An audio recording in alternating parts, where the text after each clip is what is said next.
What is up, my peepholes? This is your guy, Cly, and welcome back to Budget Buys.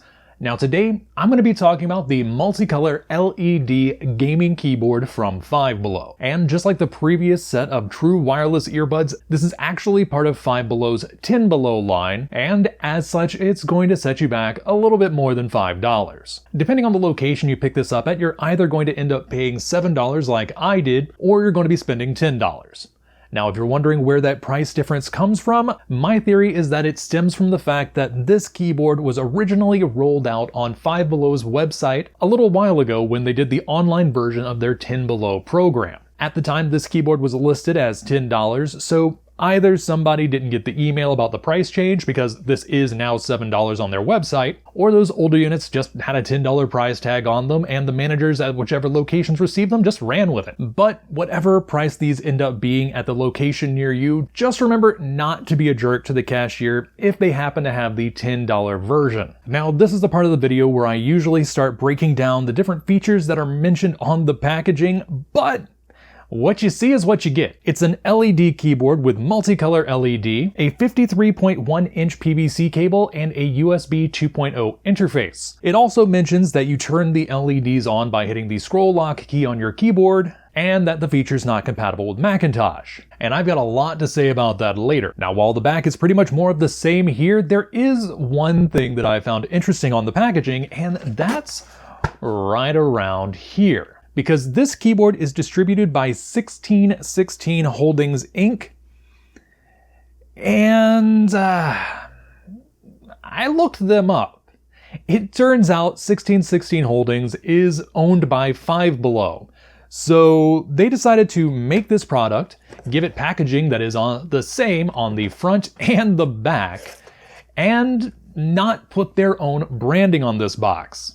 Heck, they didn't even do their usual trick of putting FB in the UPC like I've seen on some of the Bassjacks materials, so it looks like they're trying to hide their involvement in this product. And let me show you why. And here we have the gaming keyboard. And I'd say it's a gaming keyboard in the same way that this is a gaming mouse. And that's because they said so. Okay, I'm being a little unfair because they were kind enough to give you red WASD and 1 through 4 keys, so there's that. They've also emulated a keyboard design that I'm admittedly kind of partial to. And that's the raised keys as opposed to the standard recessed keys, because this style of keyboard is so much easier to keep clean. But that's enough being nice for the time being, because I probably left the impression with you that this is going to be a negative review, and you're kind of right. So let's start my list of grievances right where I left off, with the keys. The manufacturer of this keyboard went with what has to be my least favorite style of keys, and those are rubber domes. I do understand why they decided to go with rubber dome keys because they are more tactile than membrane, but that's actually why I don't like them. Because where membrane is a bit on the squishy side, what you get with rubber dome keys is something that needs to be pressed down before you get a dead thud.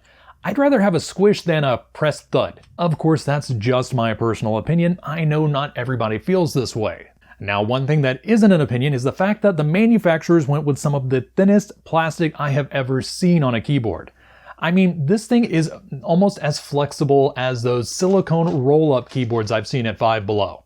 In that respect, it really reminds me of the Five Below gaming mouse, and as such, I would definitely suggest not getting this keyboard for a gamer that's prone to raging. I gave the same warning in the gaming mouse review, and I ended up getting a few comments from people that saying they crushed their mouse. So, yeah. Now, before I move my complaints onto the back of the keyboard, I want to point out one more thing. And that's this. If you're wondering what this random black rectangle is, well, that's where companies would typically put either their logo or the model name, but in this case, the manufacturer opted to just put a blank black label. I just thought that was kind of funny. Now, the first thing I want to talk about on the back of this keyboard is the fact that there are no folding feet, and I thought that was kind of interesting due to the fact that they've been part of pretty much every single keyboard I've ever used. And if you're wondering what the heck I'm talking about, I mean things like this.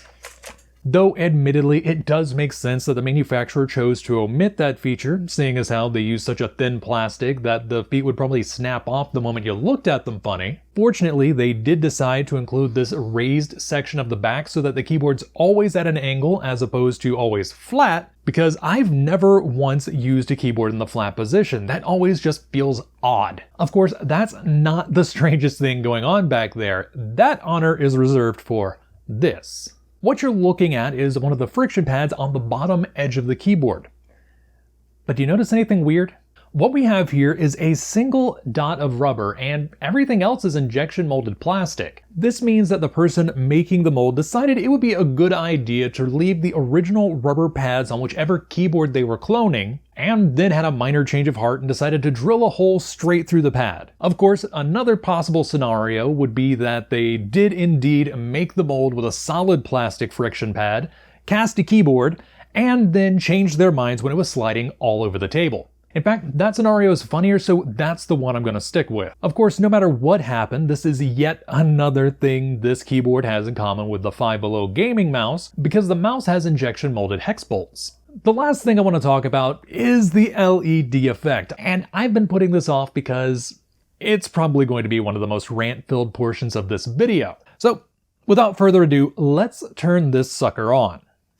Impressive, isn't it? Okay, I admit I'm being a little unfair because I've got my recording lights on, so let me turn those off first. There we go. Admittedly, it does look better. That doesn't mean I don't have any complaints though. First off, I want to go ahead and say that I'm kind of underwhelmed by the fact that they decided to just go with monochromatic red, green, and blue LEDs instead of using some of the color-changing LEDs like in the gaming mouse or the gaming speakers. And in fact, I'm thinking about opening this up and modding it myself with those kinds of LEDs because I happen to have a huge bag of them. That's not to say I don't understand why they decided not to use them, because the gaming speaker uses them and they sometimes get out of sync.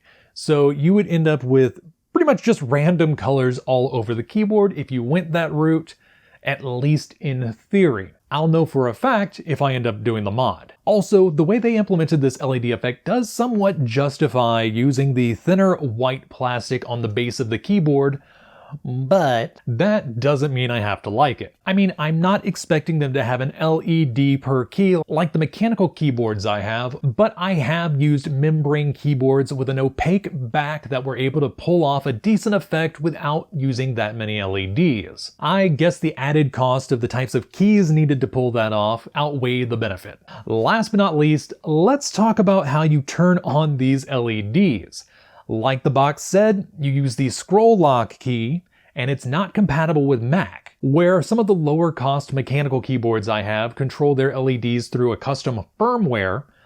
This keyboard decided to go with a completely hardware solution. And that solution is right here. Now I have turned the lights back on so you can better see my hands, but you probably noticed that the scroll lock LED was turned on when I had the studio lights off. And basically what's happening is all of these LEDs are tied into the scroll lock indicator. So whereas most keyboards have a single little LED that turns on whenever you activate scroll lock, this one just has a crap ton of them. And I'll admit, it's kind of elegant because scroll lock pretty much does nothing for most people. It basically told your arrow keys what to do. When scroll lock is on, you're going to scroll through the entire page, whereas if it's off, you're just going to move your cursor up and down. Now, there are a few programs that use this feature nowadays, but 99 times out of 100, it's going to do diddly squat. The same cannot be said for caps lock or num lock, so I can see why they decided to use that. However, not all operating systems have scroll lock, so they're not going to turn on this LED, and by extension, all of these LEDs. Hence why it says it's not Mac compatible. And while I haven't tested this on Linux, I can tell you that it is not compatible with Chrome OS or Android either. Oh, and one more thing. If you're using a laptop, you can actually toggle the keyboard's LEDs by pressing scroll lock on the laptop's built-in keyboard, like so.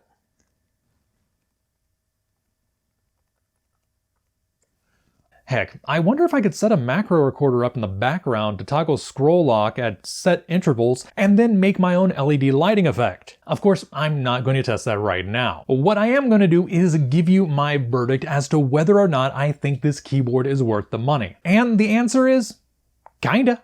It's not the best keyboard by any stretch of the imagination. However, it's a $7 keyboard. It's going to work just fine as long as you don't mind rubber-domed keys. Personally, I'd rather use pretty much anything else, but it does get the job done if for some strange reason your keyboard is pretty much kaput and you don't have a lot of money to spare. And I'll fully admit, I've been there before. However, I will say this is getting a passing grade simply because of the $3 price drop. If it was still $10 at every location, I would rather go out to a specialty shop and pick up pretty much any $10 keyboard they have. At $10, it's still not terrible, but it would be a hard sell for me. Now, if only they'd start packing their shelves with some of the other items I saw on their website back when this little guy caught my eye, because at that time they had a $10 action camera, and I would definitely pay $7 in store to at least review that thing. But anyway, I've got to go take some dice out of my pressure pot, so until next time, this is your guy Kalai, signing off.